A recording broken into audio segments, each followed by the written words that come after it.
Our View, the television voice of Washington's working families, brought to you by the proud members of the Washington Federation of State Employees.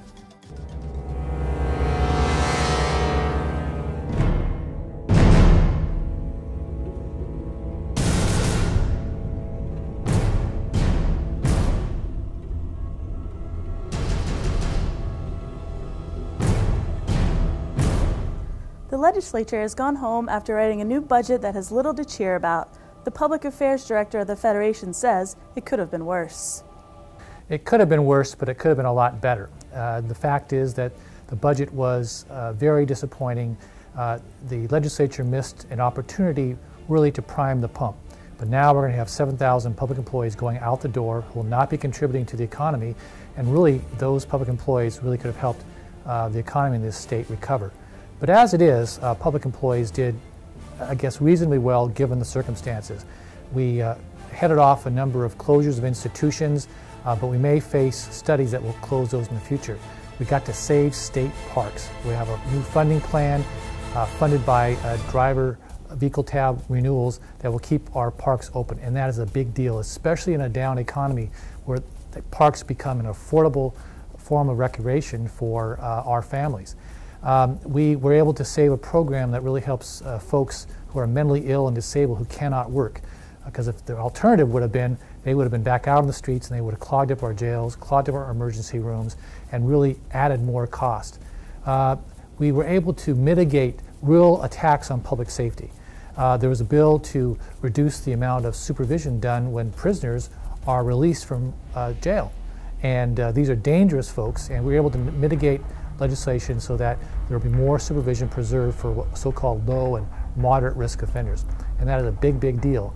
And the big part about that is saving the jobs of the very people providing those services, who are community corrections officers out there on the line every day protecting our neighborhoods and our communities. So all in all, it's an all-cuts budget. Could have been worse, could have been a lot better. We now need to roll up our sleeves and make sure that we continue to preserve public services, because now is the time when the public really needs those services more than ever. Now is not the time to cut. The entire world is now feeling the economic crisis. A day prior to the meeting of the G20 in London, workers in Paris gathered to protest what they term is the tax paradise. That is, the countries where corporations locate so they don't pay fair taxes on their profits.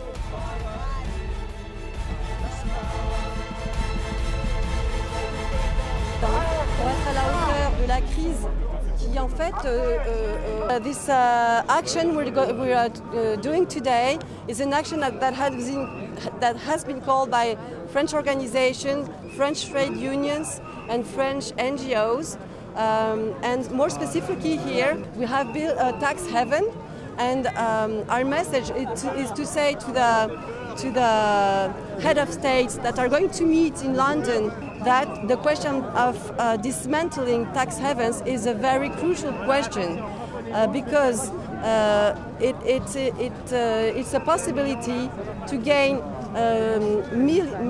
thousands of millions of dollars to finance action for development in the north and in the south. And as we all know, those tax havens have been created by our head of states, either they be in Europe or in the States, because in the States there's, for example, Delaware, which is considered as a tax haven, and they have created this thanks to those big multinational corporations that are using those tax havens to escape from paying the southern countries what they should pay them because of their activities in those countries. For example, in France, we have estimated, we made studies and estimate that there's around 30 to 40 milliards of euros that are escaping France, and this is money that doesn't help creating employment, that doesn't help people to have a house to live in or to be able to live in decent conditions. And so the question of tax havens is a very central question, because it's a symbol of this capitalistic system. When representatives of workers from around the world gathered in London for the recent G20, they all had essentially one message. That is, the way out of our economic crisis is family wage jobs. Bank bailouts may have a place, but it's jobs with decent pay that will get the world's economy going again.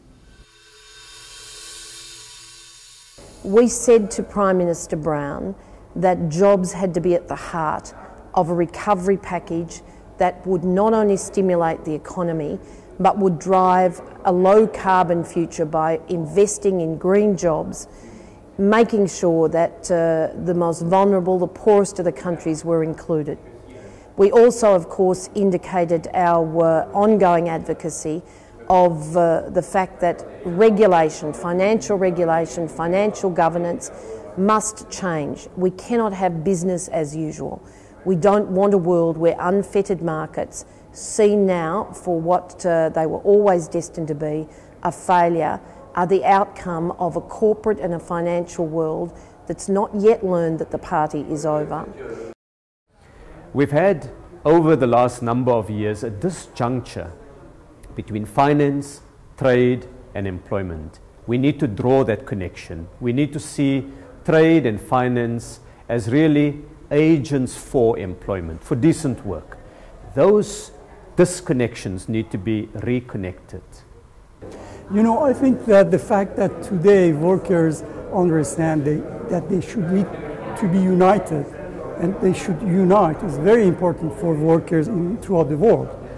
As a matter of fact, the transnationals, the multinational companies have their possibilities to put in competition workers throughout the world. Therefore, it's very important for workers to be united also. Being all together gives a clear message that the whole world of trade unions, the major trade unions in the world, agree on certain key points, on a certain message that we want to give to all governments, not only the G20, but also international organizations, international institutions. So we are stronger if we speak only with one voice. I think it also means re-regulating the financial markets. It has to be done, and it has to give workers a seat at the table. At the moment, they're talking about creating a financial stability board based on the forum, which excludes working people, excludes representatives from its board. So we need stakeholder involvement there. And then, beyond this crisis, we need to make sure that we don't have a global economic model which reproduces the same sort of inequality which led to this crisis in the first place. So on all of those issues, there's some understanding, but at the moment the reins of power firmly in the hands still of some of the people who produced this crisis in the past, the central bankers, the private bankers, the business groups. And we have to break that open as a labour movement. We have to get the message very clear across that there has to be a new model of growth, one where working people have their voice in the international institutions, and one where social issues, distribution, fair justice on the question of the jobs market really moves centre stage, and casino capitalism is really closed down for good. Many of the people who basically created the crisis are now still assisting for public support. I mean, we've called it, you know, socialism for the rich and neoliberalism for the poor. And I think that's a fundamentally unjust situation. And we have to pressurise as, I think, channel much of the anger which is around at the shop floor level in families about the injustice of this situation into a way which puts a progressive, positive agenda forward in the future. I mean, we're there to actually propose solutions, not just to appeal to populism. And I think that I've never known the international labour movement as united it is now, across north, south, east, west, on finding common solutions to some of those challenges. So it's a time where we have great opportunity as well as great risk. A look at our union history. Here's Ross Reeder. In the early 1880s, the new labor organization known as the American Federation of Labor was competing with its declining rival, the Knights of Labor. A dramatic issue of the day was the 8-hour movement. AFL leaders were staunchly in favor of the 8-hour day. Leaders of the Knights of Labor believed that the demand for a shorter workday was too impractical. The younger organization thus took over the leadership of the movement.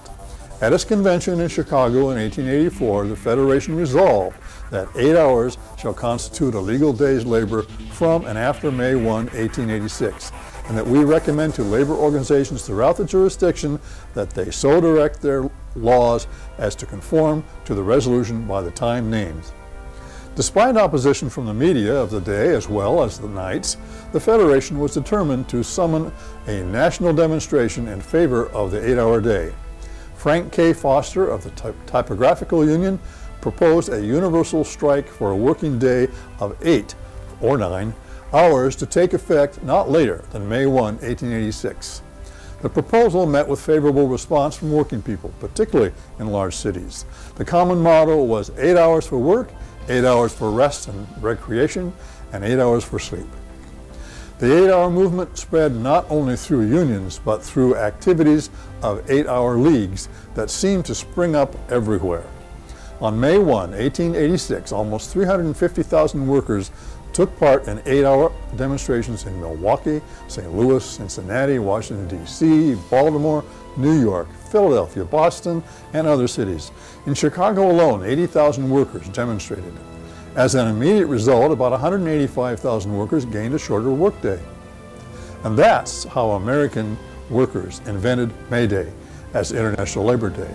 And now it's celebrated almost in every other country with a labor movement, except the United States.